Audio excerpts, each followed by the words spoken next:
Hi, my name is Adrian Galysh, and in this lesson I'm going to take you through my sweep picking arpeggio workout. In this lesson we're going to talk about 3 arpeggio shapes. These are 6-string arpeggios for major, minor, and diminished triads. The first shape, and I'm going to show you this in the key of G, is starting on our 3rd fret, and it's based on our E-shaped bar chord. And this arpeggio may be familiar to most of you. It's 1st fret, 7th fret, 5th, 5th, 4th, 3rd, 3rd, 7th.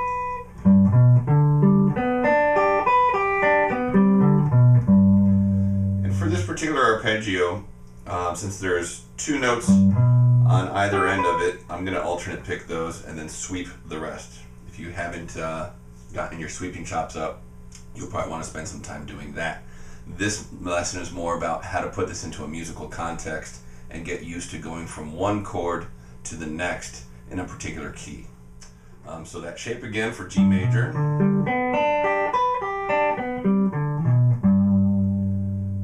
Our next shape is the minor shape. That would be like a minor chord, for instance, bar chord, but we're including this note here and that note up there.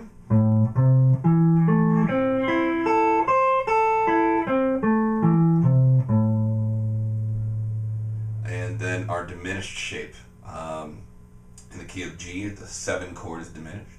In that case, it's an F sharp, and that looks like this. Skip the B string.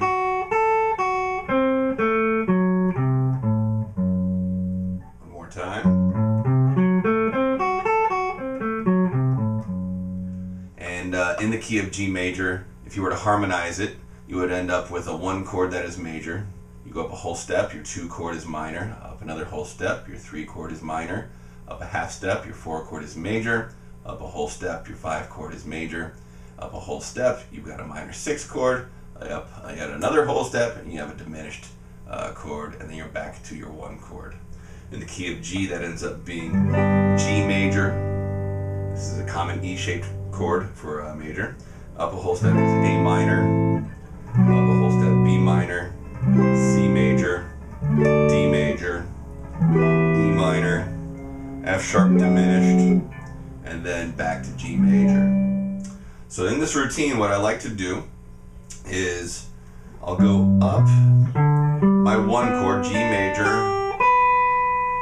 I'll slide up though, and I'll come back the 2 chord, A minor. And then I'll go back to the 1 chord, G major. Going up, and come back to 3 chord, B minor. Back to the 1 chord. Coming back the 4 chord, C major. I'll go back to the 1 chord again. Come back to 5 chord, D major. Up G major, my 1 chord again. Come back the 6 chord, E minor. Up my 1 chord. Back the 7 chord, F sharp diminished. 1 chord, G. All the way up an octave higher, back to G again. And then back to my root. All together, played back to back, it should sound like this.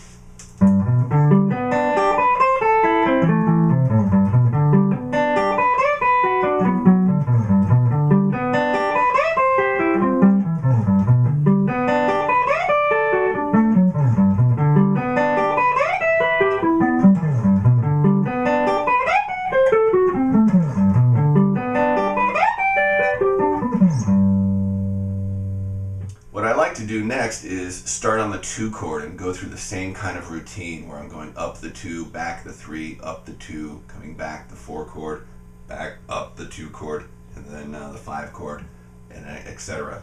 It'll be something like this. So I'm going up A minor, coming back B minor, up A minor, back C,